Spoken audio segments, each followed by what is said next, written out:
Welcome everyone to the February edition of 25 Minutes with Cap, Hospital Professional Runaway Verdicts, Runaway Carriers. So there's a lot going on with this topic. Increasing loss trend, shock verdicts, limit crashing, and oh, by the way, the shadow of COVID-19 is an overhang of daily life. Where's this market going? Yes, there have been rate increases, but is it enough? Will we also see coverage changes, more markets retreat? So who better to discuss this with me than my two guests here? Joe Sullivan, who has decades of experience in the hospital market and is the head of hospital professional liability here at CapSpecialty, and Sarhana Livingston, our head of healthcare claims here at CapSpecialty. Joe and Sarhana, thanks for joining. Thanks, Adam. Sure. Thanks very much. Sure. So as we go on from here, as you have questions through the session, feel free to enter them into the chat, and we'll do our best to answer them over the next 25 minutes. So Joe, let's further set the stage for this discussion. We just finished the January 1st renewal season, a massive date in the hospital market. What happened? What's the latest? Well, it was a good time to be CapSpecialty, that's for sure. The market's reacting like the hard market typically does. Capacity was pulled back by a number of carriers. Pricing has gone up, attachment points, looking at policy language. So, it's like I say, like the hard market normally does, and it was good for us to be able to kind of fill some of those holes. Sure. So we talked about, I mentioned in the introduction stuff about, loss trend and some of these shock verdicts. Sarhana, you see people saying that venue is less important than ever when it comes to these monster verdicts. Is that true? From a claims perspective, do you think it's a little bit overblown? Are you seeing more worrisome trends? I don't know. I think it's true in some ways, because in some ways you can get a very large verdict, say in the tens of millions of dollars, almost anywhere now, $10, $20 million. But I think the orders of magnitude of the verdicts are still driven by some venues. And I guess I would probably give you an example of that. Say, in Colorado, their largest medical malpractice verdict against Children's Hospital is $17.8 million. It was, an injury to an infant that resulted in cerebral palsy. And, so that's $17.8 million. You move that over to Baltimore, Maryland, and there was a verdict, again, injury, cerebral palsy, birth injury, and the jury awarded $229 million against the Johns Hopkins Hospital. So, it really is orders of magnitude. You can get a huge verdict anywhere, but the really eye-popping ones, I think, are venue-specific in a lot of ways. Joe, just to add on to that, too. So I agree with Sarhana that large verdicts happen everywhere. No one's really immune, but it's also more common and predictable to have those large verdicts in certain venues. And so it's a frequency issue, not necessarily always a severity issue. It depends on where you are in the tower, obviously.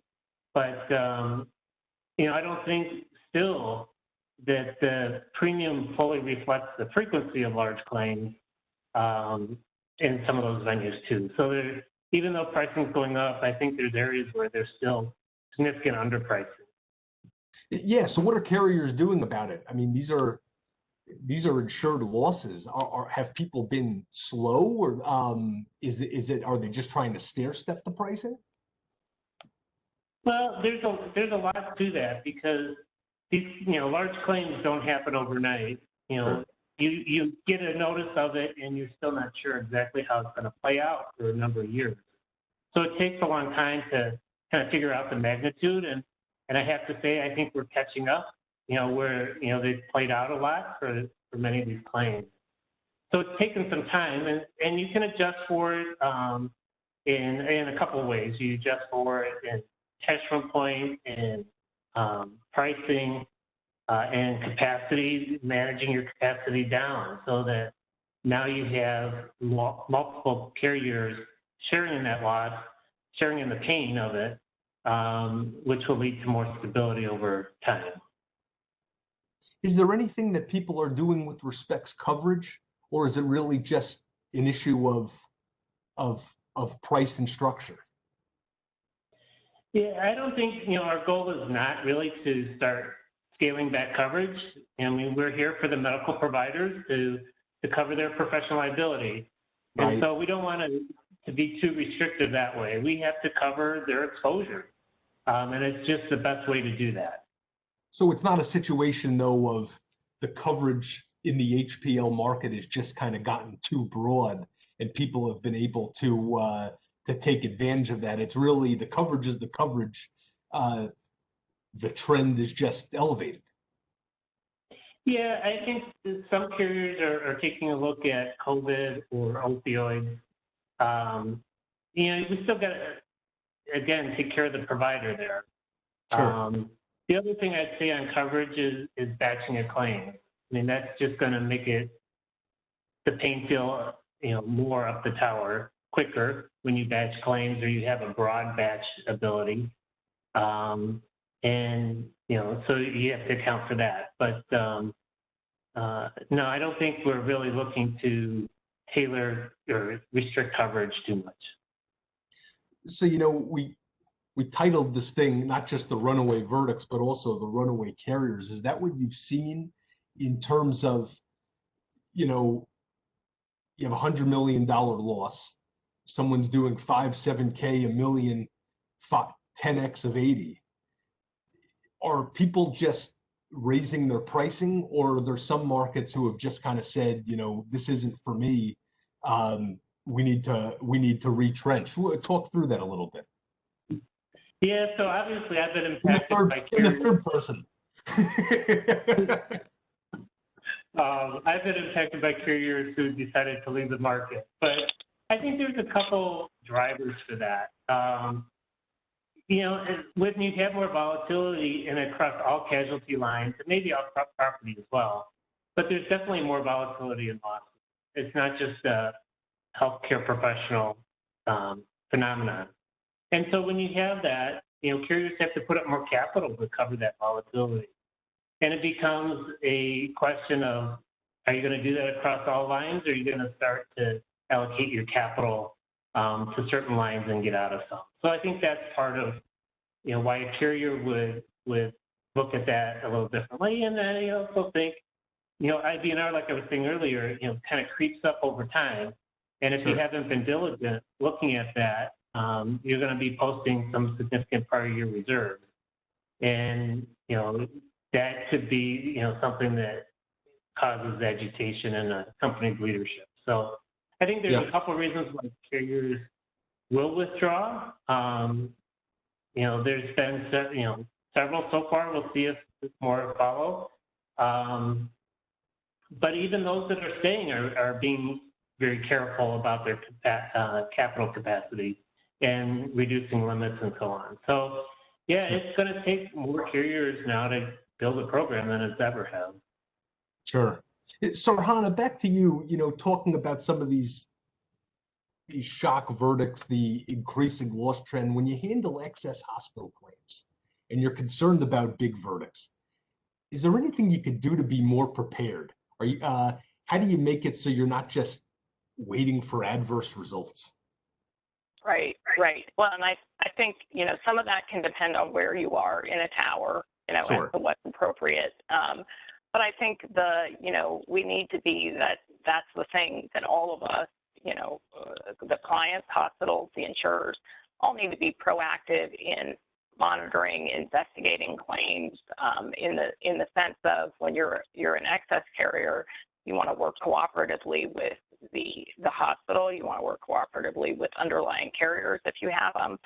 But everyone also needs to be realistic about what the potential of a case is in terms of what kind of jury verdict you might get, and deciding which cases to try, which cases to settle. And I think one way to do that is to use mock juries or jury focus groups, which frankly plaintiffs' attorneys do. The good plaintiffs' attorneys do a lot of that. And I think that is a really good way to get kind of a reality check on what this case sounds like to a jury and what kind of result you might get.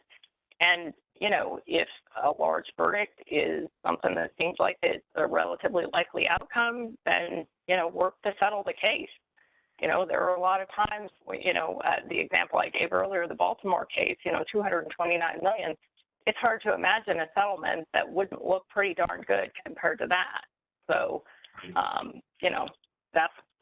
those would be my ideas in terms of, how to deal with it, try and be proactive.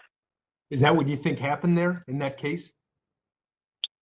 In terms of, I don't know.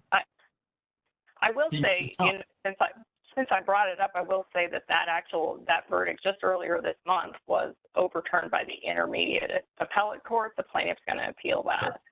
Sure. So, there were good reasons, from what I know of the case, there were good reasons that they tried the case and, felt like they had a good chance. But you're in a dangerous venue, So. Right. Joe, anything you wanted to add to that? No, I think besides being proactive on the individual accounts, I think taking a more holistic approach to the whole defense bar is helpful. The plaintiff's bar has been very aggressive. They're very well funded. They've done a lot of good networking and those kinds of things. And we probably should take a page out of their playbook and do some of that as well. Sure.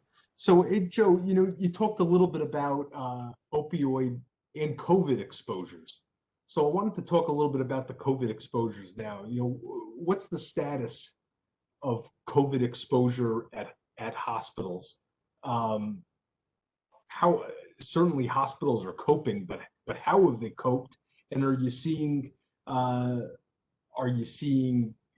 better reactions than others? Some hospitals having better reactions than others. Yeah, I think for the most part, most hospitals are managing that pretty well. They've had a lot forced on them from a lot of different ways. So, the financial impact is very real and has a, cascading impact through the organization. So not only,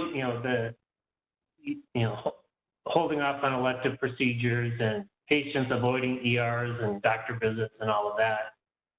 They've just come creative where they could, and telehealth soared for a while. It's kind of settled back down a little bit, but higher than it used to be.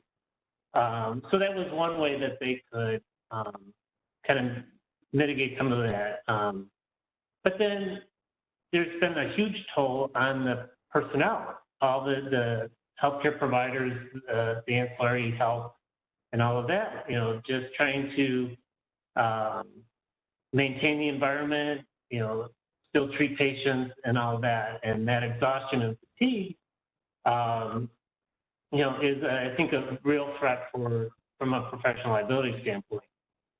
Not right now, because I think patients appreciate everything that the healthcare providers are doing, the doctors and nurses and so on. But we also have short memories too. And so as the vaccines come out and as we kind of move past this, hopefully fairly soon, we'll be on to the next big crisis in the world. And, COVID, won't be front of mind. But as we were saying, these cases take years to come to trial or get settled. And, we want to keep that reminder up. So I think one of the ways that medical facilities can do this is, put in the patient record. The care was given during the time of the pandemic and talk about that so that when that claim gets farther along, that will be in front of a jury, in front of, the people settling a case. That this is an extraordinary time.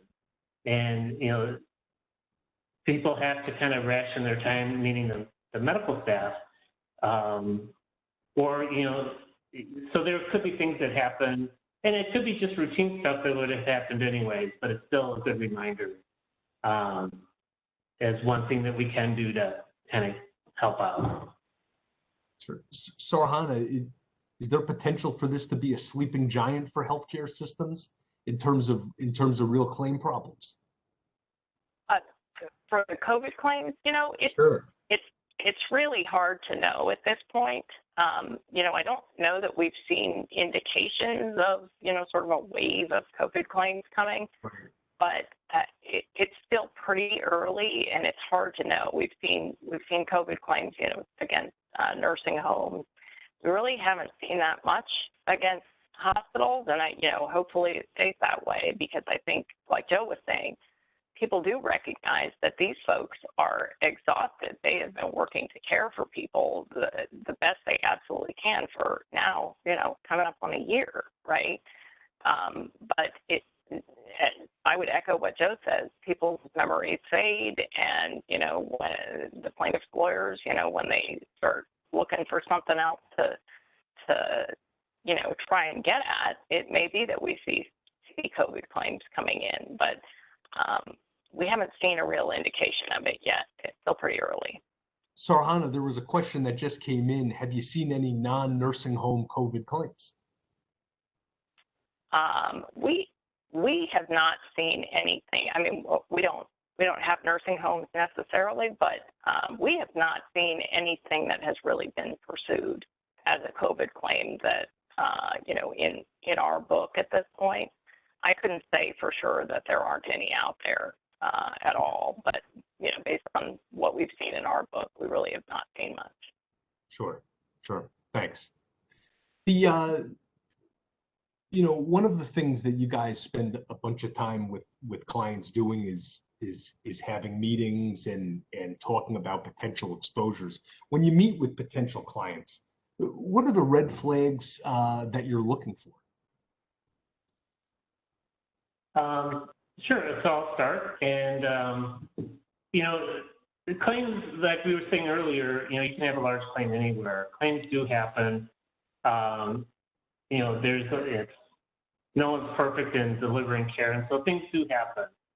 And I would say, a red flag that I've come across even recently was when something happens, not really having a plan about it. So not being able to say there was a lesson learned, or how you would mitigate that or do that, kind of work through that issue.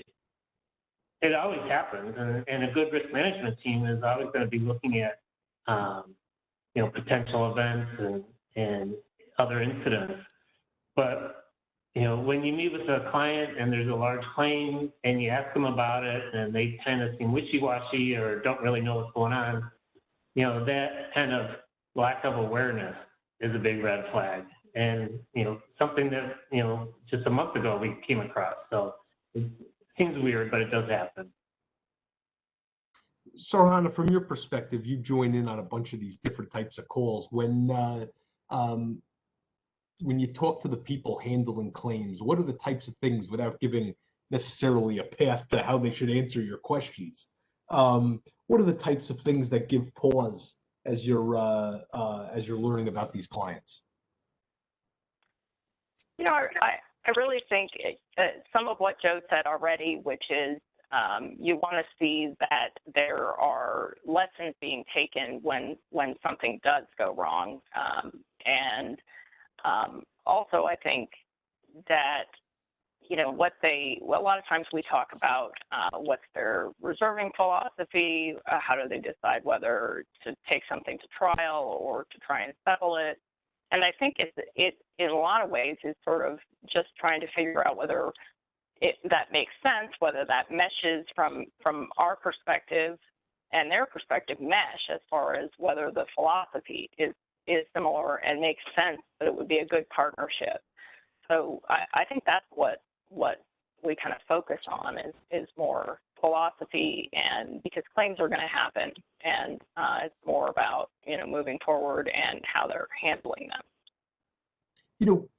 Conversely, most of these organizations do have some level of proficiency in organizations set up already around risk management. Some of them have their own captives. When you're offering lead excess terms, when you're offering excess terms, how do you convince these organizations that you're more than just paper with a financial rating? Joe, I don't know if you want to start. Sure, yeah. And so obviously they're buying insurance because there is a need, right? Large claims happen. We've kind of drilled on that. And so we're there to pay for that unexpected loss. You know, they generally in an SIR, or, you know, however they structure the lead or the underlying, you know, we'll cover the predictable loss, the stuff they can fund pretty easily. And we're here to provide the coverage for that unusual claim or that the claim that doesn't happen too often. And so, you know, we are invested in the hospital's organization. And so, as Sarhana was saying, that partnership is really key. And so, you know, we're providing that financial stability. We just want to know what's going on. But then beyond that, you know, we do have a national perspective. You know, we write business across and see risk across the country. And so we can bring that to, especially, you know, a local, regional, whatever insured, we can bring a broader perspective. And we also have a network of vendors that we work with as expert witnesses. And Sarhana, how do you anything that you would add to that in terms of other ways that you kind of make it more of a there's more to offer from the CapSpecialty claim side?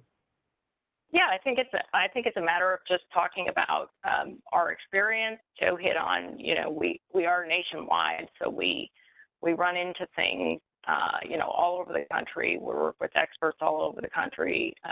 You know, we see different things in different areas that can bring a different perspective sometimes on cases, or we can provide help with, you know, experts if like Joe mentioned, in our regional area, if you're having trouble finding an expert for some specific specialty or something like that, we can provide, you know, assistance with that because we work with, you know, folks all over the place.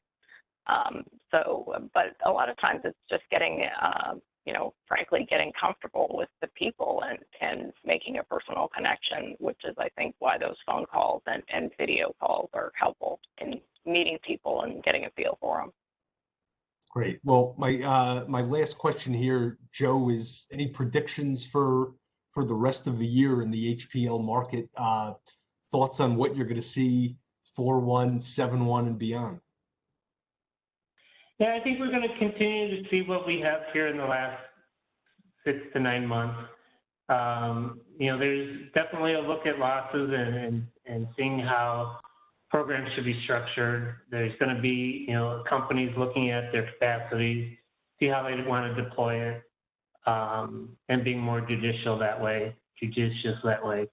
And then beyond that, I think, you know, in our past, we got to where we are for a number of reasons. And one was rates went down and trend was still going up. And even though trend wasn't huge, you know, at some point that's a problem. So I think hopefully what we'll see then, you know, a year from now, we'll talk about rate increases more in line with claims trends and not trying to fill gaps anymore. But, you know, I think, you know, we'll still have that going on.